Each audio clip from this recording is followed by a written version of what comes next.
Hi guys, it's Emmy and welcome back to Girl Power's second episode. Today I'm here with Elizabeth, who works as a fashion brand consultant and previously worked as a retail supervisor and fashion buyer. So what exactly do you do and what did you do in fashion buying and now brand consulting in that? So, hi. I have always liked fashion. I've worked in fashion for about 12 years now. And I think my first experience was in textiles at school, and I went to a really academic school. Yeah. They kind of pushed this academia future, which just didn't really feel right for whatever reason, probably because I'm not very good at it. But I always liked textiles, and it was kind of where I felt happy. And I got good grades in it, and when you sort of do the work experience day at school, I hand wrote letters, this is how old I am, to everybody. Yeah. And I got a reply from Miss Selfridge, funnily enough, because I kind of ended up there in a little bit.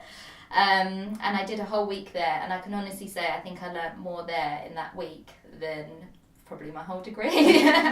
So I went and did fashion buying for 3 years. I did work experience every summer. I went to DMU in De Montfort in Leicester, and they have amazing connections with Asda, Sainsbury's and Next, because they're all in the Midlands, so that was great. I started there, I went there for about 5 years. I went to Miss Selfridge, Arcadia.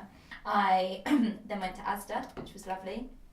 I worked on boys wear there, and then after being there for about a year and a half, one of my suppliers got in touch and said they had an opening, which was funny because I'd actually emailed him about 2 years earlier when I was at Miss Selfridge saying he wasn't happy, and he'd gone off radar. It just completely, we had this conversation and it stopped, and 2 years later he replied to that same email thread. So I went and worked for him for about 3 years. Again, loved it. I was so happy there. Then left there probably last summer and been going freelance ever since. How did you find the transition from going to from working in fast fashion to then going freelance? It was hard. Yeah. I was petrified to hand my notice in because this brand had only just launched. It had only been going about 6 months, but I've always been one to trust my gut, and whatever it was saying, it was just saying it was time to move on. Yeah. And I was like, but I'm kind of happy. I don't know why it's saying that. But I just went with it. And I also listened to, because money was a big thing. Giving up the money. And I thought, I need to do a little bit of work on my money mindset. So I did a money course as well, money and manifestation course. And you just got to keep yourself busy. I think if you're quiet, you've got to find something to do. Yeah, exactly. And just learn to communicate. Network. And I'm praying that somebody will invent a new word other than networking, because it always scares the life out of people. It sounds so professional. Yeah, and a bit sooty and horrible and cringe. But actually, we organised this drinks event at my friend's shop, and a few people came, and she was like, "Oh, that was so fun." I was like, "Oh yeah, you've done your first networking event," and she was like, "Oh, with that networking?" I was like, "Yeah, it's just having some drinks, having a chat. Yeah, that's all there is to it. It's just very casual and laid back. Yeah, and just meeting new people, because opportunities come from people. Yeah. You're never going to get anywhere if you're just sat in your bedroom 24/7. You've still got to get out. You have to put yourself out there. Yeah. So, yeah, definitely getting out to meeting people has helped a lot. Yeah. So, alongside with networking and putting yourself out there, what advice would you give to other people trying to get into the fashion industry? I would say you have to turn into a little bit of a stalker. You have to be so persistent. You have to chase them like a dog. Spam their nails. Spam them. But also be kind of strategic in what you're spamming them with. So maybe the first one can be, "Hi, this is what I do. This is what I want from you." Make it very clear what you want. Yeah. And why you want it. Because there'll be a million people emailing them. They're so busy. Not just people that want a job, people who want prices, people who want deadlines, people who want fabrics, colour samples, and your email will just get lost. So don't feel disheartened when they don't reply the first time. Come from a point of service as well. Don't expect them to give. What can you offer them in return? And just prove to them that you're different from everybody else, and really, really go for it. And sign up to newsletters, sign up to Drapers, sign up to WGSN, just completely immerse yourself in the world. Yeah. So going freelance must have been like very difficult at the start. So how did you keep up with like believing in yourself? So when you have your own business, you have to believe in yourself. Yeah. And I really truly believe there's no other option other than to believe in yourself. And I've done a little bit woo-woo, as you can tell from my little crystal lamp over there.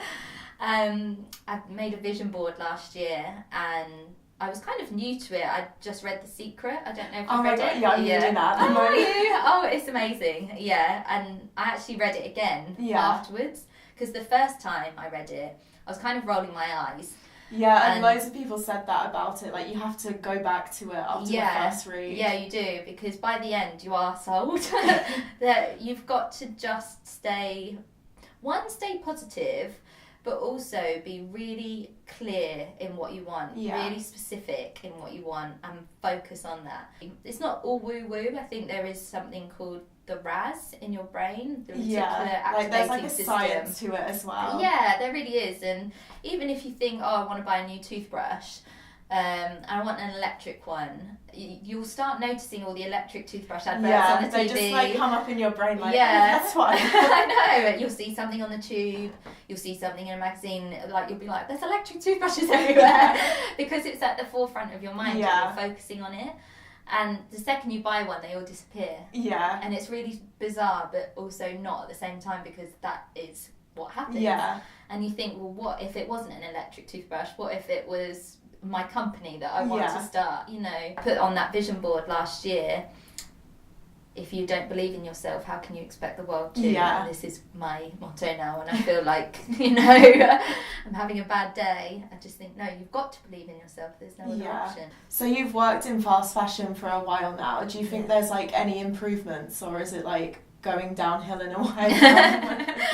I do think that the fashion industry's grown so quickly, too quickly, because of the demand that was coming their way. They've got to make things quicker, and how are you going to make things quicker? You know, go down to cut some corners, basically. I was thinking this morning, I was washing my hair, that it's that feeling after Christmas when you've eaten so much that you feel sick, and in January you think, no, I need to do something about it. I feel like we're in the January stage.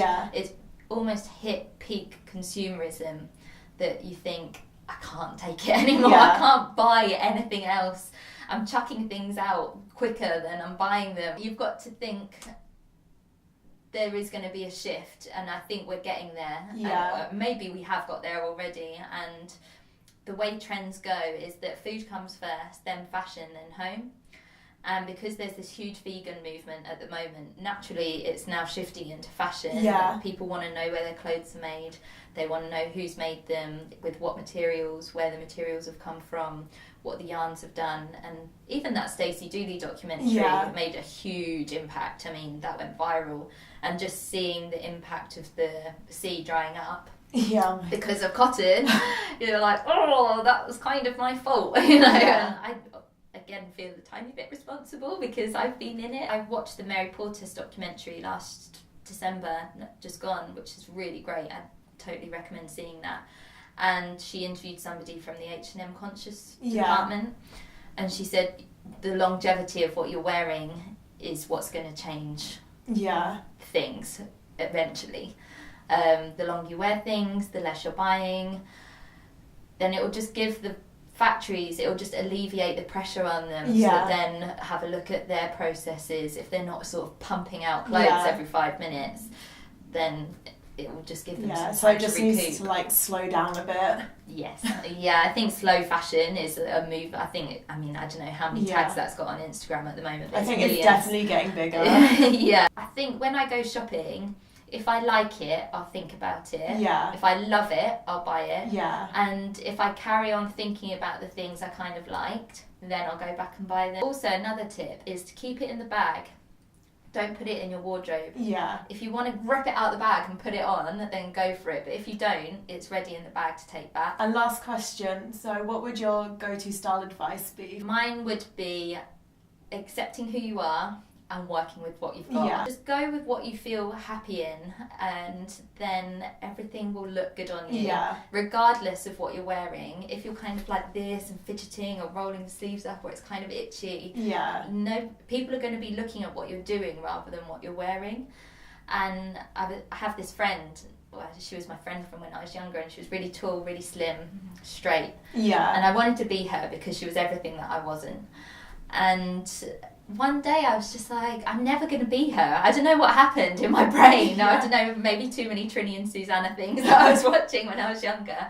Just accept it, that I've got boobs, I've got bum, I've got thick thighs, Yeah. and what suits that. And as soon as I accepted that, my wardrobe changed, Yeah. the way I was buying things changed, the way I was shopping changed, and I just felt a lot more confident Yeah. in that. So just wear what you accept- feel good in. yeah, and you'll look good in return. Yeah.